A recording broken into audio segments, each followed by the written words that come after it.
था शुक्रवार, तारीख थी 14 महीना जुलाई का और साल 2023 का। इस दिन दोस्तों चंद्रयान 3 को आंध्र प्रदेश के श्रीहरिकोटा से चंद्रमा की ओर लॉन्च कर दिया गया, जिसकी टाइमिंग 2:35 रखी गई थी। वह आज भी अपनी तेज रफ्तार से चांद की ओर बढ़ रहा है, जिससे चांद तक जाने में करीब 40 दिनों का समय लगने वाला है। यह समय हमें बाकी के अभियानों से ज्यादा लगने वाला है, क्योंकि हम सीधा रास्ता तय नहीं कर रहे हैं। यह भारत का चांद पर जाने का तीसरा मिशन है। इससे पहले भी भारत ने चंद्रयान 2 और चंद्रयान 1 को चांद पर भेजा है। भारत ने साल 2009 के अंदर चंद्रयान 1 के जरिए चांद पर पानी की खोज की थी और नासा चांद पर अपने कई मिशन भेजने के बाद भी वो सब नहीं कर पाया था। यहां तक कि नासा ने इंसानों को भी चांद पर उतारने का दावा किया है, लेकिन जो खोज चंद्रयान 1 ने की वो वहां पर वैज्ञानिक उतरकर भी नहीं कर पाए। चंद्रयान 1 की सफलता के बाद वैज्ञानिकों ने चंद्रयान 2 को चांद पर उतारने की प्लानिंग बनाई, लेकिन साल 2019 में उसका लैंडर चांद की जमीन पर नहीं उतर पाया।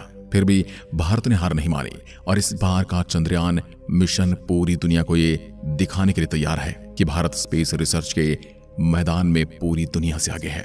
और अगर पूरी दुनिया से आगे नहीं भी है तो भारत किसी से पीछे नहीं है। अभी चंद्रयान 3 को लॉन्च हुए 19 दिन हो चुके हैं। वैज्ञानिकों के मुताबिक ये अगस्त महीने के अंत तक चांद पर लैंड करने के काबिल हो पाएगा।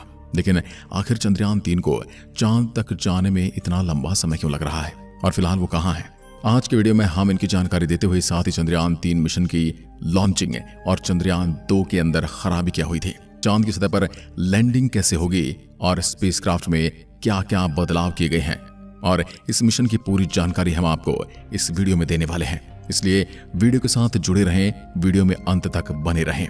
दोस्तों, जैसा कि हम सभी जानते हैं, इस मिशन का नाम चंद्रयान 3 रखा गया है, क्योंकि इससे पहले भारत 2 चंद्रयान चांद पर भेज चुका है। इसलिए इसका नंबर 3, इसी का नाम भी 3 है और इसका मकसद है चांद पर सबसे पहले तो सॉफ्ट लैंडिंग करना है। सॉफ्ट लैंडिंग करना इस मिशन का सबसे अहम हिस्सा होने वाला है, क्योंकि इसके बाद ही यह अपना आगे का काम शुरू कर पाएगा। इससे पहले भारत ने चंद्रयान 2 को चांद पर भेजा था, जिसका लैंडर लैंडिंग के दौरान ध्वस्त हो गया था। ये चांद के उस हिस्से पर लैंडिंग करने वाला था जहां आज तक नासा भी नहीं गया था। ये चांद के ऐसे रहस्य को उजागर करने वाला था जिसके बारे में अभी तक कोई थ्योरी भी नहीं सुनाई गई है। लेकिन दुर्भाग्य से इसका लैंडर क्रैश लैंडिंग का शिकार हो गया था।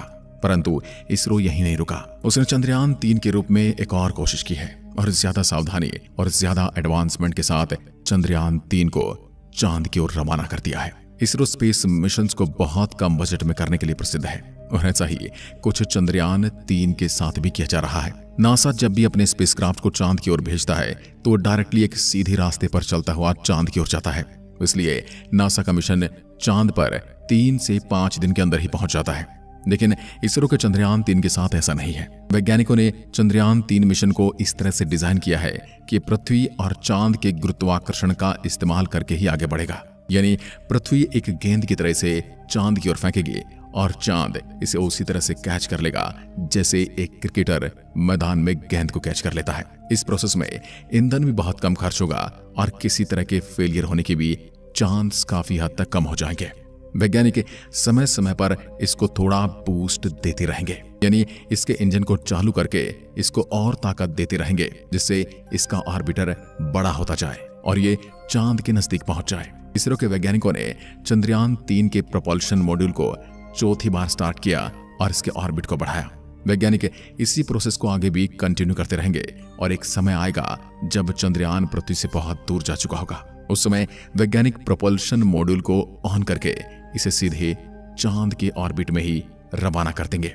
ऐसा करने के बाद चंद्रयान 3 के ऑर्बिट को धीरे धीरे छोटा किया जाएगा। छोटा करने के लिए रिवर्स बूस्टर का इस्तेमाल किया जाएगा, जिन्हें थ्रस्टर भी कहा जाता है, जिसे आप आपकी गाड़ी में लगाए जाने वाले ब्रेक की तरह देख सकते हैं। पर यह भी इंजन को चालू और बंद करके ही किया जाएगा। ये सब एक्टिविटी इसरो के वैज्ञानिक धरती से भी कंट्रोल करेंगे और आर्टिफिशियल इंटेलिजेंस का सहारा भी लिया जाएगा। इसे और आसान भाषा में समझते हैं। देखिए, जब भी किसी स्पेसक्राफ्ट को हमारी पृथ्वी से किसी दूसरे ग्रह या पिंड पर भेजा जाता है तो वह सीधा वहां पर लैंड नहीं होता है, बल्कि सबसे पहले वो अंडाकार कक्षा में पृथ्वी या उस ग्रह की परिक्रमा करता है। ये बिल्कुल वैसे होता है जिसे आप हैमर थ्रो का खिलाड़ी हैमर को फेंकने से पहले उसे गोल गोल घुमाता है, जो कि एक रस्सी से बंधा हुआ गोला होता है, और फिर एक निश्चित मोमेंटम मिलने के बाद उसको थ्रो करता है। वैसे ही चंद्रयान पृथ्वी के 5 राउंड लगाकर जब उसे निश्चित मोमेंट मिलेगा तब वह पृथ्वी से दूर चला जाएगा। यानी एक निश्चित मोमेंट मिलने के बाद ही चांद की ओर सफर तय करेगा, जो कि उसे मिल चुका है। चंद्रयान 3 के साथ भी यही हो रहा है। चंद्रयान 3 पृथ्वी के चारों ओर अंडाकार राउंड काटता हुआ चंद्रमा के नजदीक गया। करीब 6 राउंड काटकर ये पृथ्वी के ऑर्बिट से बाहर निकल जाएगा। अभी हाल फिलहाल इसरो की ताजा जानकारी के अनुसार चंद्रयान 3 पृथ्वी के अंतिम राउंड से बाहर निकलकर चांद की ओर निकल पड़ा है। चंद्रयान 31 जुलाई को पृथ्वी के चारों ओर सारे चक्कर पूरे कर चुका है और अब ये चांद की ओर रवाना हो चुका है। अब आप सोच रहे होंगे कि चंद्रयान को तो चांद पर भेजने के लिए बनाया गया, तो फिर ये धरती की ओर क्यों घूम रहा है? मैंने अभी आपको एक उदाहरण दिया था हैमर थ्रो का। ठीक उसी वजह से ये हमारी पृथ्वी के चारों ओर चक्कर लगा रहा था और एक निश्चित मोमेंट मिलने के बाद ही इसने सीधी रेखा में सफर करना शुरू कर दिया है। यानी कि ये धीरे धीरे करके पृथ्वी के गुरुत्वाकर्षण से बाहर निकला और अब वैसे ही धीरे धीरे करके ये चांद के गुरुत्वाकर्षण में प्रवेश करेगा। दोस्तों, मिशन भारत के लिए बहुत ज्यादा जरूरी है, क्योंकि हम हर टेक्नोलॉजी में आगे बढ़ रहे हैं, चाहे वो इलेक्ट्रॉनिक हो, चाहे वो औद्योगिकी हो, लेकिन हमारी स्पेस टेक्नोलॉजी अभी भी इतनी ज्यादा विकसित नहीं है। इसलिए हमें इस पर ध्यान देने की जरूरत है और इसलिए यह हमारे लिए बहुत ज्यादा महत्वपूर्ण मिशन है। दोस्तों, आज तक सिर्फ अमेरिका, रशिया और चाइना जैसे 3 देशों को ही चांद पर अपना स्पेसक्राफ्ट उतारने में सफलता मिली है और चंद्रयान 3 सफल होते ही भारत दुनिया का वो चौथा देश बन जाएगा जिसने चांद पर फतेह हासिल कर ली है। आज से करीब 4 साल पहले 22 मई 2019 के दिन भारत ने चंद्रयान 2 को चांद पर भेजने की कोशिश की थी और वो उसमें कामयाब भी रहे थे। और इस दौरान पीएम नरेंद्र मोदी भी इसरो के बेंगलुरु वाले हेड ऑफिस पहुंच गए थे और पूरा देश यही आस लगाए हुए प्रार्थना कर रहा था कि चंद्रयान 2 मिशन सफल हो जाए। मिशन की शुरुआत में सब कुछ सही चल रहा था और 7 सितंबर के दिन चंद्रयान 2 चंद्रमा की सतह पर उतरने ही वाला था कि तभी चंद्रमा की सतह से सिर्फ 2.1 किलोमीटर की ऊंचाई पर विक्रम लैंडर से इसरो का संपर्क टूट गया और हम चांद पर लैंडिंग करने में असफल हो गए। मिशन में मिली इस असफलता से इसरो के चीफ के शिवान काफी ज्यादा भावुक हो गए थे और प्रधानमंत्री के सामने उनकी रोने की तस्वीरें काफी वायरल हुई थी। तभी प्रधानमंत्री नरेंद्र मोदी ने उन्हें गले लगाकर सांत्वना दी थी और उनके इस प्रयास की सराहना की थी। जिसके बाद प्रेस मीट में पीएम मोदी ने कहा था कि हम यहां रुकेंगे नहीं बल्कि इससे सबक लेकर आगे बढ़ेंगे, क्योंकि विज्ञान यानी प्रयास। और प्रधानमंत्री नरेंद्र मोदी की कही इस बात को आधार मानकर इसरो ने फिर से चंद्रयान 3 को चांद पर भेजने के सपने शुरू कर दिए।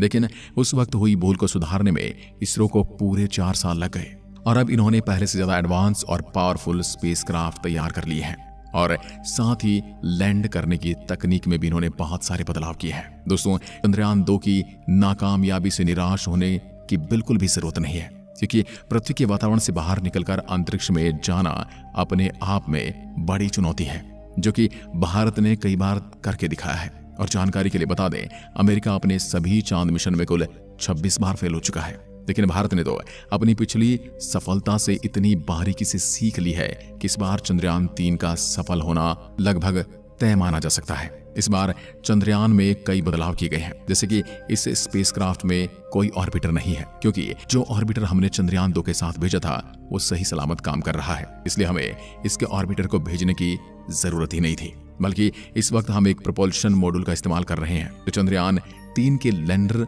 और रोवर को चांद के ऑर्बिट तक ले जाएगा, जहां इसे चंद्रयान 2 के उस ऑर्बिटर से कनेक्ट किया जाएगा और पिछले 4 सालों से जो चांद के चक्कर काट रहा है। इसरो के इस मून मिशन के मुख्य 3 टारगेट निर्धारित किए गए हैं। इसमें पहला है चंद्रयान 3 के लैंडर को चांद पर सॉफ्ट लैंडिंग करवा कर उसे काम पर लगाना, और दूसरा है इसके रोवर को चांद की सतह पर चलाना, और तीसरा चांद पर कुछ जरूरी साइंटिफिक रिसर्च करना। चलिए अब एक एक करके इन तीनों के बारे में विस्तार से जानने की कोशिश करते हैं। सबसे पहले बात करें लैंडिंग की, तो किसी भी स्पेसक्राफ्ट की 2 तरह से लैंडिंग होती है, हार्ड और सॉफ्ट। इसमें हार्ड लैंडिंग में कोई भी स्पेसक्राफ्ट अंतरिक्ष में मौजूद ग्रह और उपग्रह पर तेजी से लैंड करता है, जिसकी सतह से टकराकर उसके क्रैश होने के चांसेस बढ़ जाते हैं। हार्ड लैंडिंग के दौरान ज्यादातर मामलों में स्पेसक्राफ्ट से हमारा संपर्क टूट ही जाता है या फिर वो स्पेसक्राफ्ट डैमेज हो जाता है।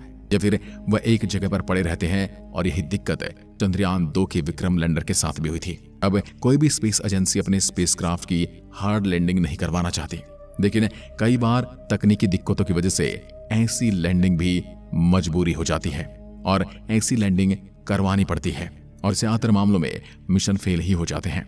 दूसरी तरफ सॉफ्ट लैंडिंग में कोई भी स्पेसक्राफ्ट ग्रह और उपग्रह पर बिल्कुल धीरे धीरे उतरता है, जैसे एक पैराशूट उतरता है। लेकिन यहाँ पर पैराशूट की जगह थ्रस्टर काम करते हैं, जिससे उसके डैमेज होने के चांसेस कम हो जाते हैं। और चंद्रयान 3 के लैंडर विक्रम को भी इस बार सॉफ्ट लैंडिंग के लिए तैयार किया गया है, जिससे इसके पार्ट्स डैमेज नहीं होंगे और ये अपना मिशन पूरा करके फिर से उड़ान भरकर ऑर्बिटर से जुड़ जाएगा।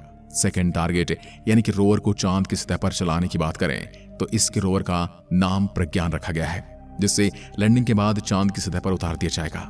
इस रोवर में कई सारे नेविगेशन कैमरा, एनर्जी के लिए सोलर पैनल और कम्युनिकेशन के लिए एंटीनास लगाए गए हैं और इसका वजन करीब 27 किलोग्राम है। यह चांद की सतह पर डेटा कलेक्ट करके लैंडर को भेजेगा और लैंडर इस डेटा को ऑर्बिटर को भेजेगा, जहां से डेटा इसरो के ग्राउंड रिसर्च सेंटर यानी भारत में आ जाएगा। अब इस मिशन के 3 टारगेट यानी रिसर्च की बात करें तो चंद्रयान 3 का लैंडर चांद के उस दक्षिणी ध्रुव पर लैंड करेगा जहां आज तक कोई भी नहीं गया है, यानी कि कोई भी स्पेस एजेंसी नहीं गई है। यहाँ पर लैंडर और रोवर मिलकर चांद के तापमान की जांच करेंगे, चांद पर होने वाले भूकंपीय घटनाओं की जांच करेंगे, साथ ही ये चांद के वातावरण में और उनके बारे में सभी चीजों की जांच करेंगे जो चांद पर इंसान बसाने की कोशिश को एक और कदम आगे लेकर जा सकते हैं। चंद्रयान 3 का लैंडर चांद पर एक लूनर दिन तक रहेगा, यानी धरती के 14 दिनों के बराबर।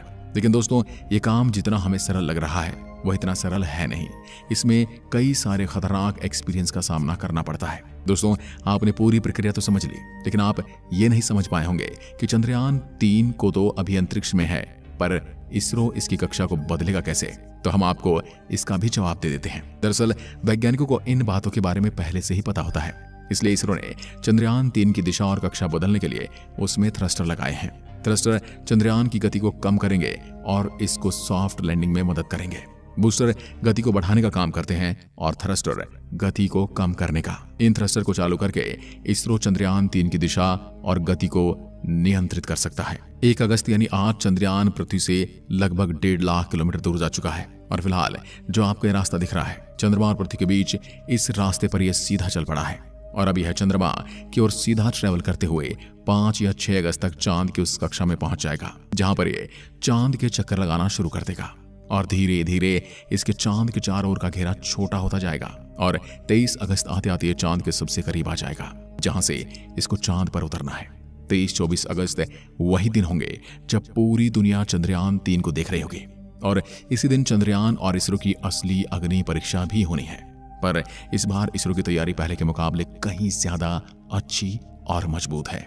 यही वो दिन होगा जब भारत अंतरिक्ष की दुनिया में अपना नाम सुनहरे अक्षरों में दर्ज करवाकर पूरी दुनिया में अपना लोहा मनवाएगा। यहाँ पर वैज्ञानिक फिर से वही प्रोसेस को अपनाएंगे और मॉड्यूल सिस्टम को चालू करके थ्रस्टर्स के जरिए इसे चांद की कक्षा में भेज दिया जाएगा। फिर राउंड के जरिए ये धीरे धीरे चंद्रमा के नजदीक जाएगा और फिर 17 अगस्त की तारीख को पेलोड, लैंडर और रोवर मॉड्यूल से अलग हो जाएंगे। 23 अगस्त के दिन वैज्ञानिक अंदाजा लगा रहे हैं कि चांद के उस हिस्से में जाकर उतर जाएगा जहां पर आज से पहले कोई नहीं गया है और फिर भारत एक बार फिर अंतरिक्ष के इतिहास में अपना नाम सुनहरे अक्षरों में